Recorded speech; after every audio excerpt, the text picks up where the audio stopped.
They set up the shy deaf girl on blind date for a joke, convinced it would be harmless entertainment at someone else's expense. Certain that when the moment came the single dad CEO would falter, and what the single dad CEO did left them froze. The hum of fluorescent lights echoed softly across the open concept floor of Genevans Medical Technologies, one of the most respected biotech firms in the state, and in a glass-walled conference room tucked at the edge of the 27th floor, 3 middle managers huddled over coffee in spite, their bitterness thicker than the air between them. Kyle leaning back in his chair with his arms crossed, a smirk curling on his lips as he muttered, "He's not real," and when Bonnie raised an eyebrow and asked, "Who?" he scoffed Daniel, as if the name alone irritated him. "Come on, no one's that perfect," he went on, his voice edged with disbelief, painting the picture they all knew too well. Widowed CEO raising a 6-year-old still finds time to check on the interns and help janitors fix the vending machine. "Please," Max chuckled, nodding, adding that he brings his daughter, Ruby, to company picnics,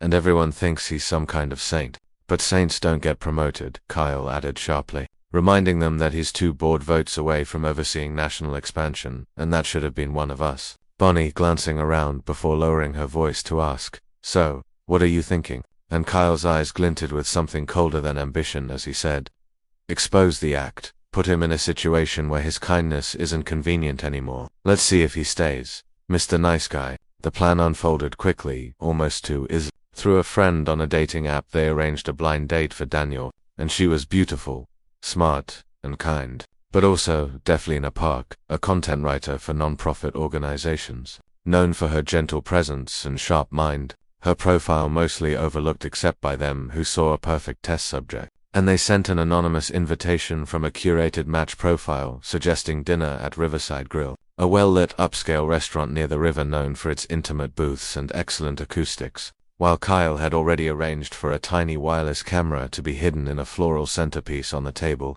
Max testing the feed on his phone and saying, "It's perfect," his voice crystal clear with satisfaction. "We'll see every reaction," as Bonnie tapped her nails against the table, excitement mixing with something more bitter when she asked, "So, what's the endgame?" And Kyle leaned in, voice low and deliberate, explaining that when she arrives and he realizes she's deaf, one of 2 things happens: either he gets awkward and bails, exposing him, or he tries to fake through it and messes up. Also exposing him. Max nodding as he added, "We clip the moment, upload it to the internal forum, let the board see that the golden boy cracks under pressure." Bonnie laughing, uneasy but intrigued, murmuring, "That's cold," and Kyle's voice hardening as he replied, "So is being passed over year after year." Standing to straighten his blazer and looking down at the tablet showing the dinner reservation, quoting with a smirk, "Everyone's kind until kindness becomes inconvenient," and as they walked out confident and smug none of them questioned the ethics because they weren't looking for truth. They wanted a crack in the armor, and tonight at 7:00 p.m. they were sure they'd find it. Daniel Reed arrived at Riverside Grill 15 minutes early, just as he always did for important meetings, though this wasn't a board presentation. This was personal, and that made it far more nerve. And he paused before entering the restaurant, tugging gently at the collar of his shirt as Ruby's words echoed in his mind. "Daddy, don't forget to smile," and Mummy said, "Your smile is like sunshine," the memory warming him and softening the stiffness in his shoulders before he took a deep breath and stepped inside, where the matra led him to a corner booth, semi-private but open enough for subtle observation, perfect for the hidden camera tucked among the pies at the table's center. And he ordered water, adjusted his sleeves, checked his phone, no new messages, glanced at the entrance, and then she walked in. Lena Park moving with quiet grace in a simple shade of blue that complemented without demanding attention. Her blonde hair tucked behind her ears revealing delicate silver studs, but it was her eyes that drew him in,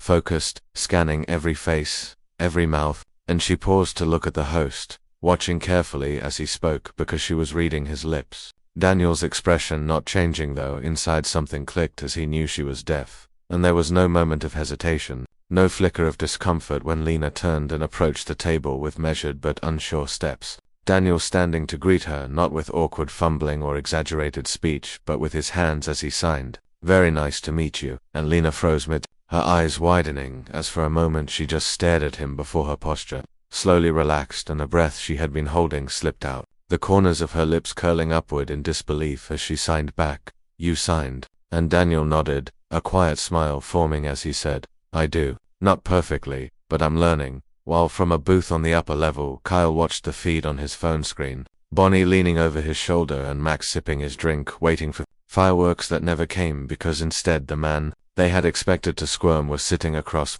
from the woman they had chosen as bait, and he was signing smoothly, calmly, sincerely. Bonnie blinking and whispering, "Is he fluent?" While Kyle didn't respond, his jaw tightening at the table as Lena eased into her seat, still trying to process what was happening. No pity, no confusion, just kindness. And Daniel handed her a menu and signed, "Would you like me to translate or do you read lips?" And Lena shook her head lightly, a small smile playing at the corner of her mouth. "I read," she signed gently, then added, "But thank you." She had been expecting the usual tense smiles, the fumbled words, the sudden excuses that always seemed to arrive wrapped in politeness but laced with discomfort. Yet instead she found something she had almost given up on: respect, and for the first time in a long time, Lena Park allowed herself to feel something unfamiliar at a dinner table. Hope. The candlelight flickered gently between them, casting a warm glow that softened the edges of everything around, while the restaurant buzzed with soft conversations and the occasional clinking of cutlery. But their booth felt like a quiet cocoon, insulated by something unspoken, something tender. Daniel spoke with both voice and hands, seamlessly flowing between spoken words and sign language, each motion fluid, deliberate, and calm. And when the waiter brought the menus and began rattling off specials, Daniel glanced at Lena and began signing every word slowly, gently, with the ease of someone who had long been comfortable in silence. "The sea bass is their specialty," he said out loud while signing, "but the mushroom risotto is what I usually come here for." And Lena watched him first with guarded curiosity. Then slowly her expression softened into something warmer as she nodded, choosing the risotto not because of his suggestion, but perhaps because it was the first time in years someone had made her feel included without making it a spectacle. As they ordered, Daniel made sure not to over-explain, not to overcompensate. He didn't treat her deafness as a problem to solve, just a part of the conversation. And the subtlety of it, the respect embedded in each gesture, was disarming. Lena found herself leaning forward slightly, her eyes brighter, and she signed, "I write stories." Daniel smiled. "For who?" She answered, "Non-profit. People who don't have voices. I help tell their stories." And he nodded with sincere admiration. "That's beautiful." Encouraged, Lena continued about how she worked from home, how she liked routines, how she always added a little cinnamon to her coffee, even though she hated cinnamon. Her hands moving more freely now, as Daniel followed every sign with focused attention. But then her expression dimmed slightly and she signed slowly. 12 dates, 12 times they left after 10 minutes, or worse, they stayed and pied me, pausing, eyes shimmering as she added, "They didn't see me, just the deaf girl." Daniel didn't rush to comfort her, didn't say, "That's terrible," or "You deserve better." He just looked at her with eyes that truly saw her and nodded slowly, as if to say, "I'm here, I'm listening." And then it was his turn. "My daughter, Ruby," he began, his hands moving with a mix of skill and a father's affection, "is obsessed with dinosaurs and cabbage juice." And Lena blinked, then laughed, the sound soft and sudden, like something surprised out of her. Her laugh not echoing or drawing attention, but changing something in the air as Daniel grinned and said, "Don't ask me why. She says it makes her strong like a triceratops." Negative, which made Lena laugh again, this time covering her mouth with one hand, her shoulders relaxing, her eyes smiling. And then just as their meals arrived, an accident: a young waiter backing away from another table bumped into their booth. A soft nudge, but enough to jolt the table so that Lena's water glass tipped, spilling across the white tablecloth and soaking the hem of her light blue dress.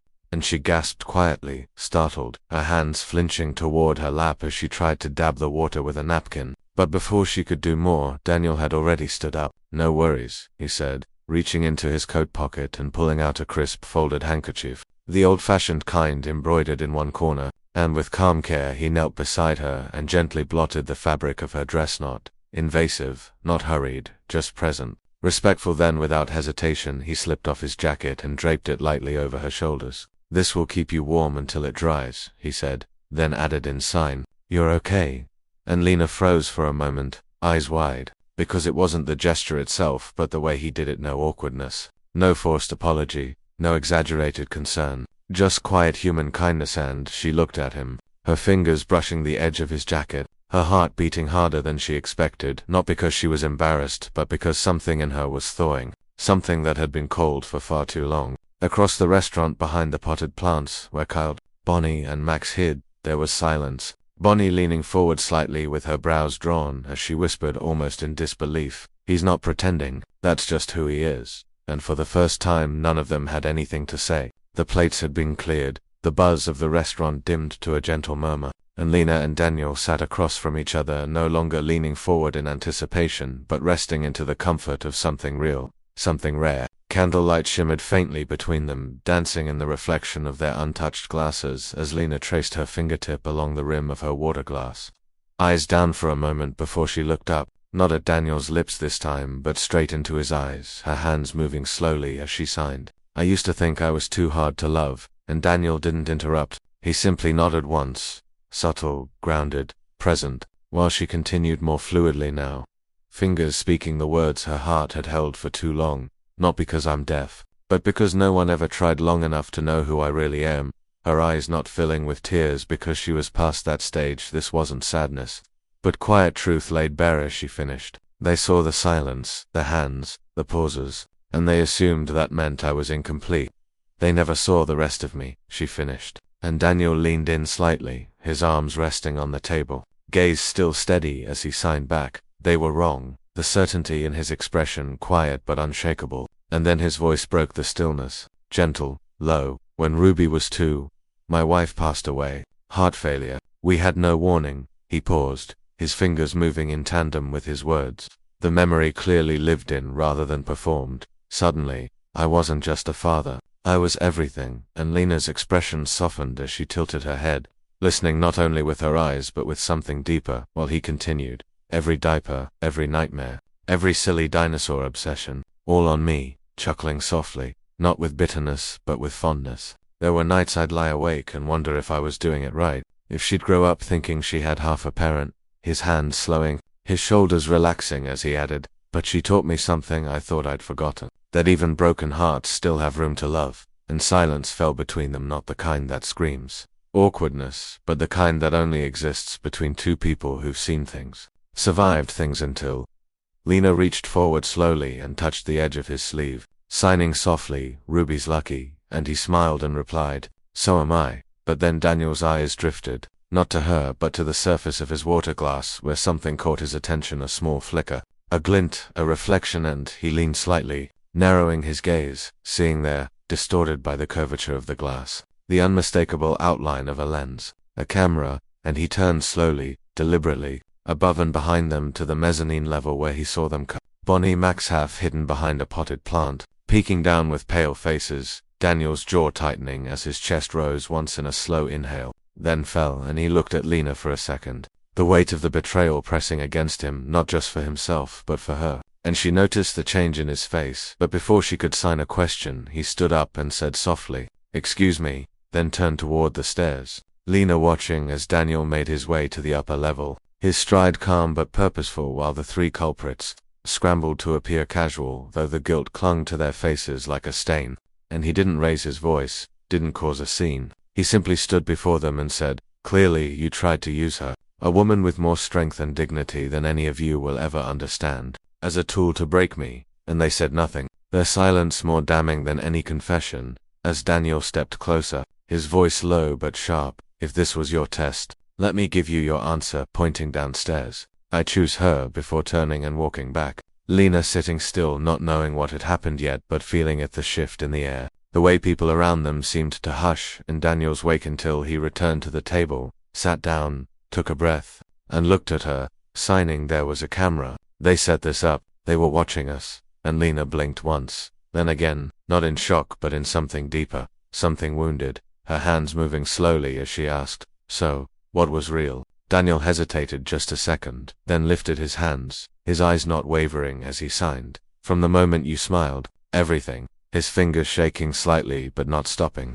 and Lena watched him, her breath catching just for a beat, not because she was broken but because for the first time someone had chosen her without hesitation, without needing her to be anything else, and that she realized was the beginning of healing. Later Daniel drove home in near silence, his hands relaxed on the steering wheel as headlights swept through the quiet streets. A soft piano melody playing on the radio, instrumental.com, but halfway through he turned it off because silence felt more honest tonight. and at a red light he stared ahead, then slowly lifted one hand off the wheel, and without thinking his fingers moved. Happy. It was simple. A sign he had taught Ruby months ago, one he hadn't used for himself in years. And back home the house was dark except for the warm glow of a nightlight in Ruby's room, where Daniel walked in and found her cold beneath her dinosaur blanket, clutching her favorite triceratops like a shield, sitting on the edge of the bed to watch her breathe slow and steady because she had been his world for so long, his anchor, his purpose. But tonight something shifted for the first time as he thought,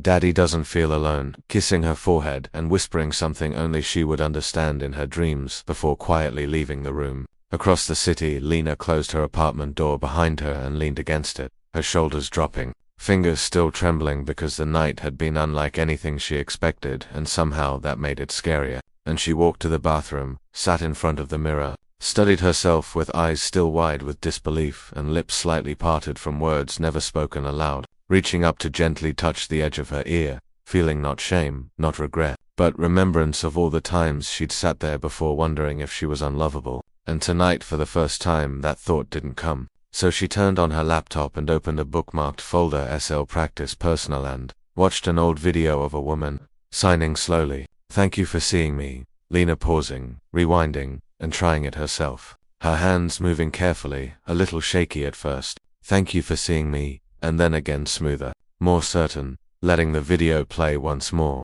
this time letting it echo in her silence. And in that small apartment where she had once felt invisible, Lena Parks smiled, not because someone had saved her, but because someone had seen her, truly seen her. And it was a quiet golden afternoon when Lena stood in front of Daniel's house holding a small bouquet of wildflowers she had picked on her way, hesitating just a second before pressing the doorbell, her heart racing faster than she expected. And a moment later the door swung open, and instead of Daniel a small figure came bounding out, Ruby, with her unruly curls bouncing and eyes bright with excitement, the 6-year-old skidding to a stop in front of Lena, taking a deep breath like she had rehearsed for this very moment, her little fingers moving slowly, deliberately. "Hi, you are pretty." The signing imperfect, choppy, some shapes slightly off, but the intention so clear it made Lena's eyes widen and her hands tremble as she dropped to her knees, meeting Ruby at eye level, tears welling up without warning because no one had ever done that for her before. Not after just one meeting. And behind Ruby, Daniel stepped out onto the porch, hands in his pockets, watching quietly, offering a sheepish smile when Lena looked up. "We just started learning this week," he said gently. She really wanted to say hello, and Lena looked back at Ruby and, with fingers steadier now, signed, "Thank you, you're wonderful." And Ruby grinned, reaching out to grab her hand. "Come on." We made lemonade, and inside the house smelled faintly of cinnamon and something slightly burnt. The space lived in but cozy. Children's books stacked beside a plush dinosaur, a blanket fort half folded on the sofa, and Lena felt oddly at home as soon the three of them gathered in the kitchen, where Ruby insisted Lena sit with her on the floor and enthusiastically introduced her to the signs for butterfly, heart, and family, Lena laughing softly as she corrected a few movements and added new ones while Daniel watched from the doorway, arms crossed, his smile quiet but full, something shifting inside him in that moment as he watched his daughter signing with a woman he barely knew but somehow already trusted. The silence in the house, which used to echo, now feeling full, and suddenly Ruby sat up with wide eyes. "Let's baked cookies. Daddy, can we?" "Lena, do you like chocolate?" And Lena nodded and signed, "Very much," and the kitchen turned into a whirl of activity, Ruby measuring flour with messy enthusiasm, Lena stirring in the chocolate chips, Daniel in charge of the oven, though that quickly proved to be a mistake, because 15 minutes later the smoke alarm chirped faintly and Daniel opened the oven to reveal a tray of very charred, very unrecognizable cookies, blackened edges curled like ancient relics, Ruby gasping "Daddy," and then bursting out laughing. "You made chocolate rocks," and Lena laughed too, a sound that echoed in the kitchen, light and unrestrained, a laugh she hadn't let herself have inside someone's home in years. Daniel holding up his hands in defeat. "I'm officially banned from baking," he said with mock solemnity, and Ruby, still giggling, grabbing a cookie and making a dramatic show of biting into it before pretending to feign so crunchy. And despite the disaster, the three of them gathered around the kitchen table with mugs of warm milk and pieces of slightly burnt but still edible cookie centers, eating and laughing and sharing stories, Ruby talking about her favorite dinosaurs, Daniel sharing how he once accidentally wore mismatched shoes to a board meeting, and Lena explaining how she once misread a client's email and thought they wanted a love poem for their nonprofit's annual report. The warmth of the kitchen and the soundless joy in Lena's expressions and the sparkle in Ruby's eyes creating a moment suspended in time that was imperfect, chaotic, and completely beautiful. And as the evening drew to a close, Ruby yawned and climbed up onto the couch, pulling a blanket over herself and leaning her head against Lena's arm, mumbling sleepily, "I think your daddy's magic," and Lena froze, eyes wide, looking over at Daniel, who had gone still to their eyes meeting across the living room as he opened his mouth like he might say something, then paused, instead signing slowly and clearly, "Thank you for coming," and Lena nodding, her smile soft, signing back without hesitation, "I'm glad I did," and for the first time Daniel felt what it meant to come home, and not just to a house. And it was a Tuesday morning when Daniel received the calendar invite with an unassuming subject line, "Private Meeting, Kyle, Bonnie, Max," and he opened it, frowned slightly, but accepted it without hesitation. And when he entered the meeting room, the three were already seated, and for once none of them wore the smug expressions they usually carried when trying to undermine him. Kyle clearing his throat, unusually hesitant, Bonnie staring down at her hands, and Max avoiding eye contact altogether as Daniel raised an eyebrow, "Something you need?"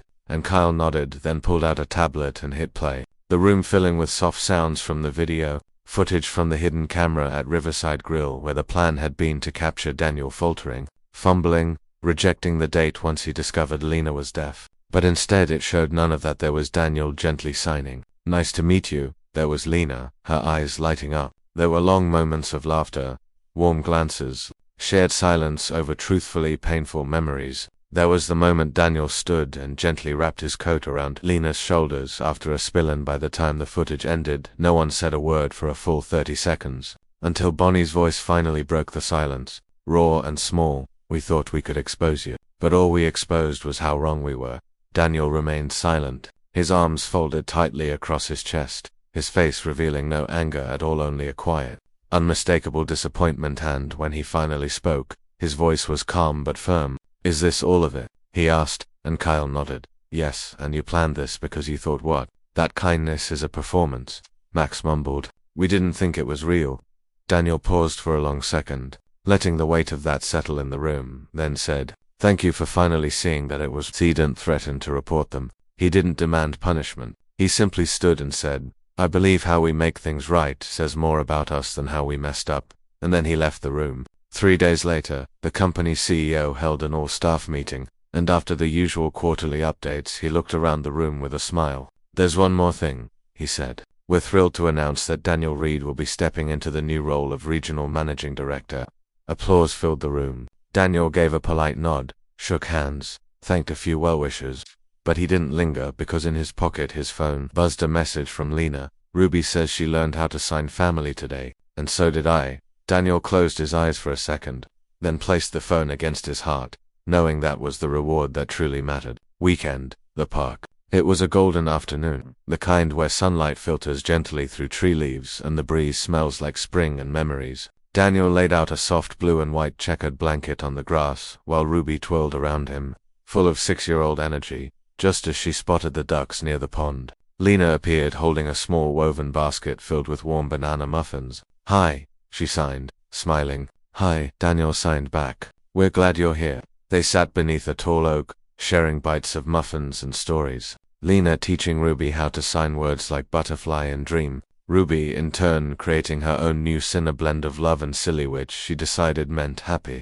And Daniel watching them with a heart so full it almost ached. Then Ruby stood up, dusted crumbs off her shirt, and motioned for both adults to come closer. "Let's do this," she said with a grin, taking Lena's hand in one of hers, Daniel's in the other, and gently signing, "Family." Daniel placed his hand softly on Lena's shoulder. Lena reached across and laid her palm over Ruby's, and they sat like that for a long moment without needing words, because sometimes the loudest declarations are made in silence, and in that silence everything made sense. They weren't just healing anymore, they were becoming whole, together. 6 months had passed since that first dinner in Daniel's home, since burnt cookies and shy smiles bloomed into something much deeper, the weather turning warmer, and that Saturday the three of them drove to the park with a blanket in the trunk, a basket of sandwiches and fruit in Lena's lap, and Ruby chattering in the back seat. They chose a quiet spot beneath a large maple tree. Daniel laying out the blanket as Ruby raced ahead to pick wildflowers, her laughter cutting through the breeze like sunlight. Lena sitting beside him, pulling out small containers one by one while Daniel poured lemonade into plastic cups. Ruby returned wearing a crown of dandelions and clumsily placed it on Lena's head. "You're our picnic queen now," she declared, then giggled and sat between them, holding each of their hands. The three of them sat in a soft silence, watching clouds drift until Ruby, without prompting, looked up thoughtfully and said, "I used to only have Daddy, but now I have Daddy and you and a best friend who knows sign language." Lena blinked in surprise while Daniel reached over to gently squeeze his daughter's shoulder. "You're lucky," Lena signed softly, smiling, and Ruby nodded. "I know." They stayed that way for hours eating, laughing, teaching each other signs for birds, ice cream, and silly words Ruby invented. No grand moments, just comfort, just belonging. A year to the day after that first blind date, they returned to where it all began. Riverside Grill, same table, same soft lighting, but this time it wasn't a setup.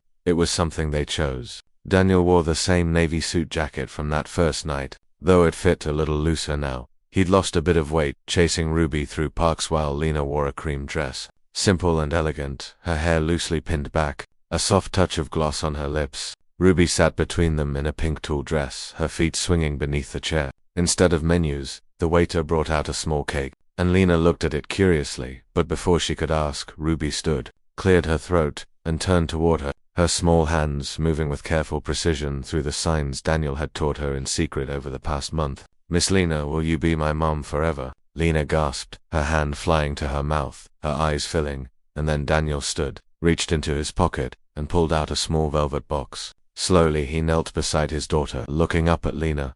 "I'm not asking because something is missing," he said softly, "but because everything is better with you." And he opened the box. Inside was a simple gold ring with a single diamond, elegant and unpretentious, just like her. Lena's tears spilled over as she turned to Ruby and signed back, her hands trembling slightly. "Yes, I would love to be your mum." And then she turned to Daniel and whispered, "Yes." But instead of saying anything more, she gently lifted her hands and signed, "Family is not something we have, it's something we choose." RABBID. Daniel nodded, fighting tears of his own as emotion tightened his throat. And before he could steady himself, Ruby launched herself into Lena's arms, the force of her small body full of joy and certainty, and the three of them embraced, laughter mixing with tears in a way that felt almost sacred. The waiter clapped quietly from the side. Other patrons smiled, some even wiping their eyes, but in that moment there was no one else in the room, only them and the life they were choosing together. Weeks later, Lena stood in front of the mirror at a small bridal boutique, her breath catching as she took herself in the dress, hugged her in all the right places, simple lines flowing gracefully, elegant lace at the sleeves adding a softness that felt like her, and beside her Ruby spun in a smaller version, practicing how to walk down the aisle while holding a bouquet, taking her role very seriously. Just then Daniel texted, "I miss you, I love you, and Ruby wants to know if your dress sparkles." Lena laughed, wiped a tear from the corner of her eye, and replied with a photo of her and Ruby twirling together. Fabric caught mid-spin, joy impossible to hide. That night the three of them curled up on the couch watching a documentary about oceans, the room dim and peaceful, Ruby signing, "We're all lucky."